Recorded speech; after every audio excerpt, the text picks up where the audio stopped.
The scourge of anti-Semitism remains and is expressed both through traditional means as well as via the internet and social media. What can and should the Jewish community be doing to counter this worrying trend? Mayan Hoffman will lead our next conversation. So today we have with us Alon Liel and Dave Sifri, who are going to tackle a topic that is very important to all of us: combating anti-Semitism. Are we doing enough? Let's start by defining terms. Are the terms anti-Israel and anti-Semitism interchangeable? Alon.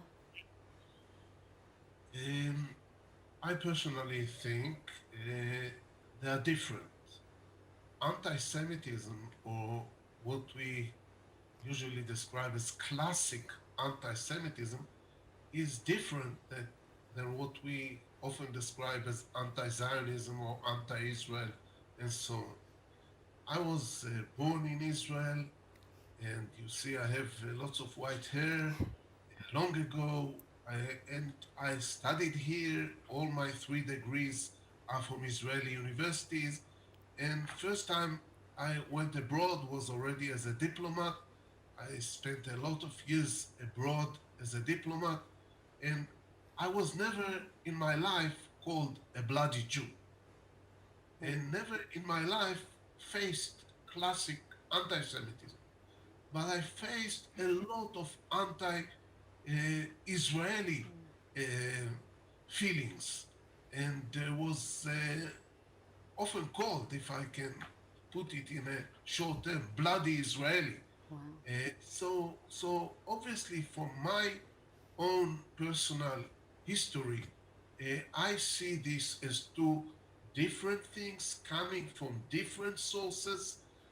Israel has, over the 70 years of its life, developed an Israeli identity that is not identical to the diaspora, the Jewish world as a whole, or the Jewish diaspora and so on. From my experience, the opposition I had as an Israeli came or from Islamic Muslim circles or from very liberal circles that were critical about Israel's Middle Eastern policy, Israeli Palestinian policy, and so on.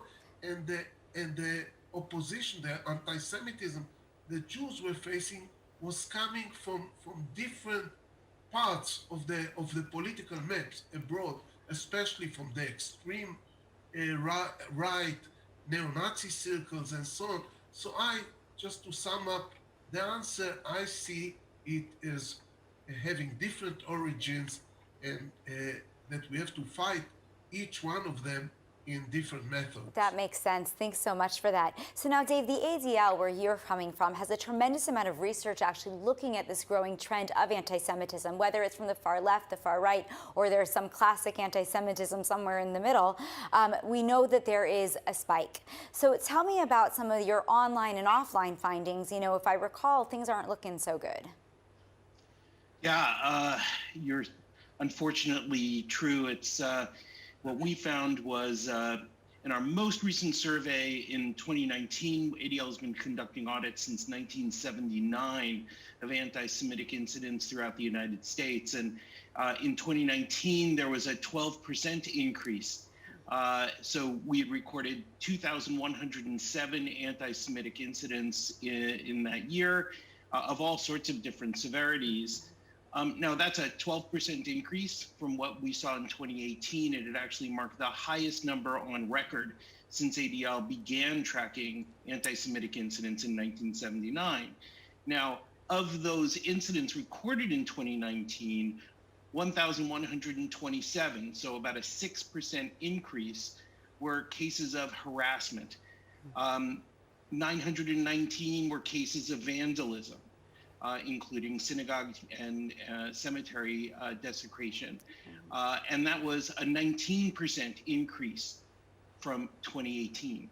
Now, on top of this, what we found that along with the physical issues that, where people were confronted on the street or property violence, that online hate and harassment has also been significantly increasing. And so ADL has been tracking this at the Center for Technology and Society, where I'm the head, for a number of years now. And our most recent report came out in February of 2020 that showed that 33% of the Jewish respondents of a nationally representative survey experienced online harassment, Wow. and of which 20% experienced severe harassment. Now, this actually is down slightly from 2019, but what we found was that harassment in general across all different groups was up significantly. So Muslim respondents and also, African American, Hispanic as well. Now, what we found though was that for people who were reporting identity-based or religion-based harassment, that those numbers were up. So, we're seeing the amount of hate and harassment. First of all, it's highly correlative across a variety of different targets. And Jews are one of those targets, and almost always near the top. But also that these are forming a pattern of a general intolerance that is being shown online as well as offline in real-world incidents. Very scary, what's going on over there. And specifically, when we think about online networks, we know there's been a big challenge and a fight with Facebook and with Twitter specifically. Now, Dave, what role is Facebook playing in causing anti-Semitism or allowing anti-Semitism to flourish, and what needs to change there? Yeah, it's really disappointing that as we have been interacting with all of the major policy, platform, and product teams at the different social networking sites, what we found is that when most people, when they go to work at these companies, no one walks into the office saying, gee, how can I promote more hate? But what happens is that the algorithms, as they're designed, are designed to increase what's called engagement. So getting you to the screen and getting you to like and to share things. And so what has happened is those algorithms, and in particular in Facebook's case, because they're the most egregious offender here and the largest social networking platform, they end up recommending groups, for example. So, extremist groups, right-wing groups, alt-right groups, conspiracy theory groups like QAnon, that not only do they allow that hatred to continue, and very often the tropes and the insults that they use are very common anti-Semitic tropes around Jews controlling the world, or George Soros, and the like, the Jews as puppet masters as well, and that those tropes are allowed to stay on the platform and not removed. And then on top of it, when someone starts investigating these ideas, the recommendations for new groups start to pop up, which actually get you to join this echo chamber. And what we've seen is that causes more and more radicalization of people towards these ideologies. Right, and we have seen, of course, that now we know that the online does influence what happens offline. Many of our recent attacks were first posted on online networks, their intentions, or they were engaged in some of these communities, so it is very scary. No question, and in fact, many people don't even join an what you would be considered an offline anti-Semitic group, but they go and take individual actions with the feeling that they are a part of this online community and that they're taking it for that online community. Amazing. So I want to move back a minute to you, Alon, and ask you if you can just, the name of the panel, as we said at the beginning, is Combating Anti-Semitism. Are we doing enough? So I guess the question is, are we? I can take it from the Israeli angle, not from ADL's angle. And in Israel, the worries are two mostly. One, the physical safety of Jews abroad.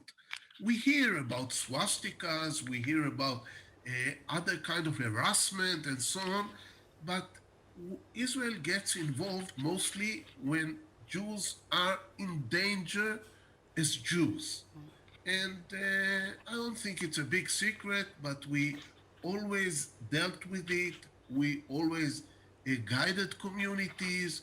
We always were very, very sensitive to it. And this is something that Israel is dealing with.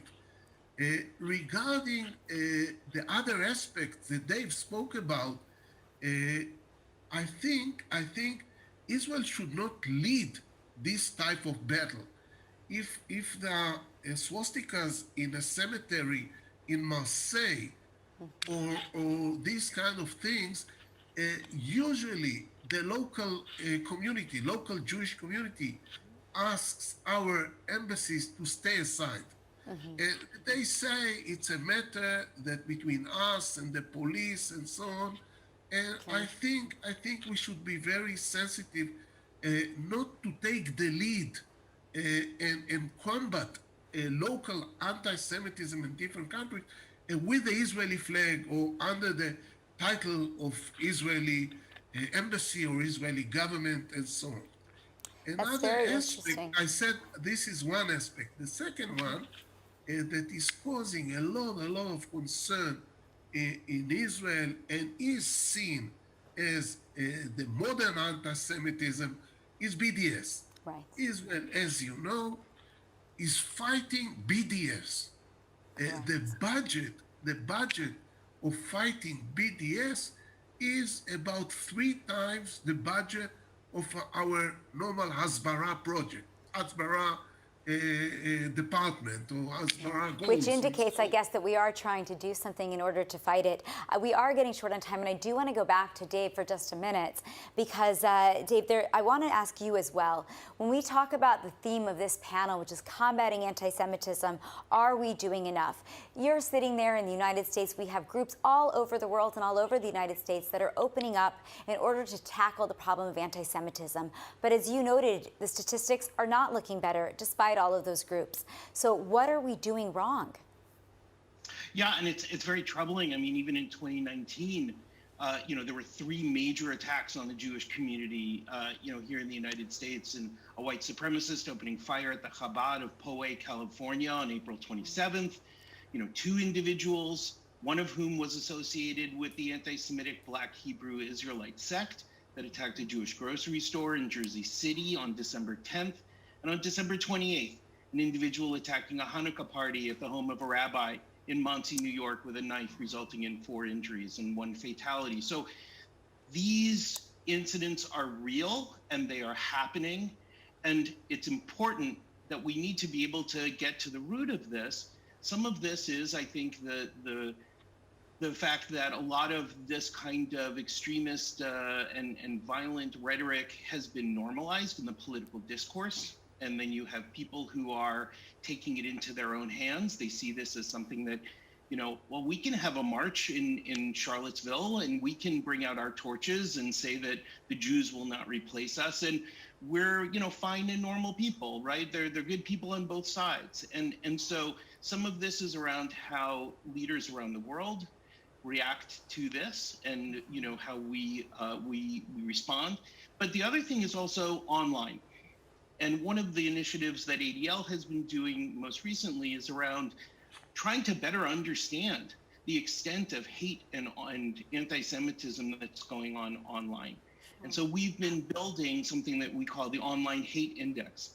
It's actually a state of artificial intelligence classifiers that have been trained by experts at our Center on Extremism to better understand and start to measure the amount of anti-Semitism online, and be able to then see, because you can't manage what you don't measure. So the first step is just measurement and trying to get some clearer measurement at scale of what's really going on. And what we're seeing so far is that, that those numbers, there's a lot of hate and harassment, especially anti-Semitism, done in a casual way. Right, as you said before, right, very much so. So unfortunately, we are going to have to wrap up, we have to end the panel now. But I want to thank you both for being here and bringing to highlight both the Israeli perspective, which helped to give us an idea of where anti-Israel versus anti-Israel versus anti-Semitism versus BDS, and also the fact that as ADL, as Dave has pointed out, the numbers are growing, and so we do need to be combating anti-Semitism all the time. Thank you both so much. Bye-bye. bye. Bye. Thank you so much. Alon, nice to meet you. Bye You bye. too.